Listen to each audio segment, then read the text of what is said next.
telespectadores da TV Ali, ouvintes da Rádio Ali e trabalhadores da imprensa. Eu quero, nessa manhã, desejar a todos os parlamentares e trabalhadores dessa casa êxito nesse semestre vindouro e que nós possamos continuar produzindo e trabalhando em defesa dos interesses do povo do Estado do Amazonas. Mas, senhor deputado, eu quero trazer hoje aqui a essa casa que na semana posterior, deputado Fausto, que nós votamos uma lei de subsídio em que o governo do Estado, através do DETRAN, concedeu à Prefeitura de Manaus, no processo de concessão, os subsídios do IPVA para as empresas de transporte coletivo. Sabedores que somos de que neste processo também, para a manutenção do preço da passagem é R$ 2,75. O governo do Estado selando o convênio com a Prefeitura com repasse de R$ 1 milhão por mês, totalizando entre os incentivos do ICMS do combustível, bem como o IPVA. O combustível totaliza em números de hoje R$ 28 milhões. O IPVA, R$ 5 milhões, com mais 12 milhões de repasse mensal de R$ 1 milhão por mês, representa R$ 45 milhões. Mas, deputado Fausto, o que acontece? E, para minha surpresa, as empresas, e como eu já havia alertado, não vêm recolhendo regularmente os repasses dos encargos trabalhistas de todos os trabalhadores do sistema do transporte coletivo da cidade de Manaus, que algumas empresas, os trabalhadores, inclusive, pararam. E o presidente, que representa as empresas do transporte coletivo de Manaus, negocia na Superintendência Regional do Trabalho e afirma que vai utilizar recursos desse repassado pelo governo do Estado e pela Prefeitura para pagar essas dívidas para com os encargos dos trabalhadores.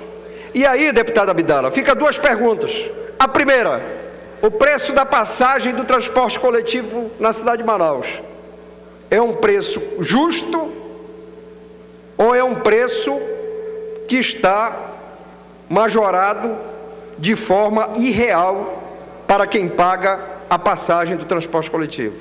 Segundo, se as empresas e a Prefeitura estão trabalhando de forma correta com esses números, porque se estão utilizando o recurso que era para garantir a manutenção da empresa, circulando e ofertando um transporte público de qualidade, o Estado repassando os recursos que está repassando em forma de dinheiro e em forma de subsídio, e as empresas estão utilizando desse recurso para pagar dívida, então tem uma coisa errada nessa conta que não fecha.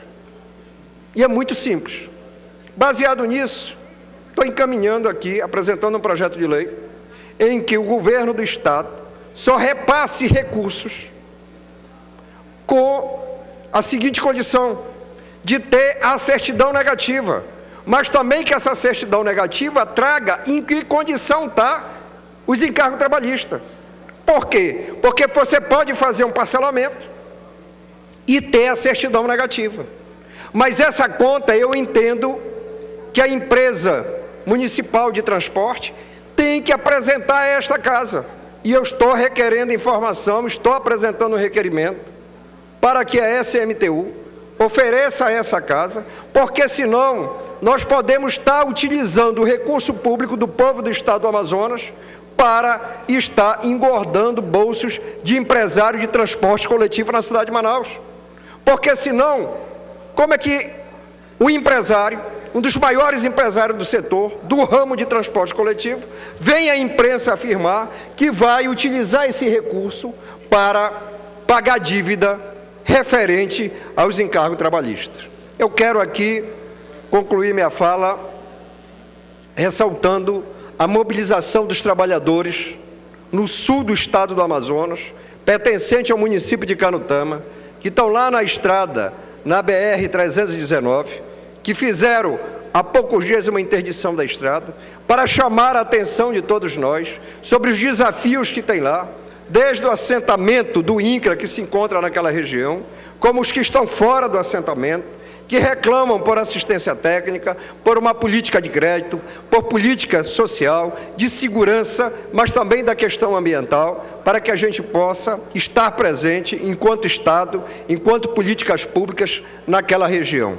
E é importante que nós possamos estar atenados a esse movimento dos trabalhadores, porque essa região representa, para nós, a última fronteira agrícola do país. E o perfil desses produtores, que vêm de outras regiões para o sul do Amazonas, não é o perfil do produtor amazonense.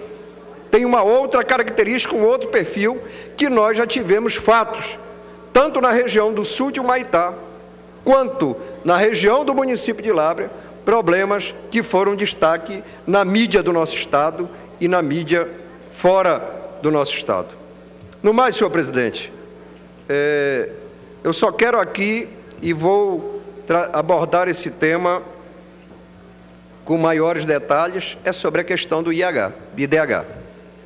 Nós tivemos aí um crescimento de uma média de 30%, bem superior à média nacional, que foi em torno de 18%, mas que reflete os desafios que nós temos que enfrentar no estado do Amazonas. Se não, vejamos, o município de Atalaia do Norte, deputado Souza, ele não é o último IDH do país, porque ficou à frente de 2 municípios.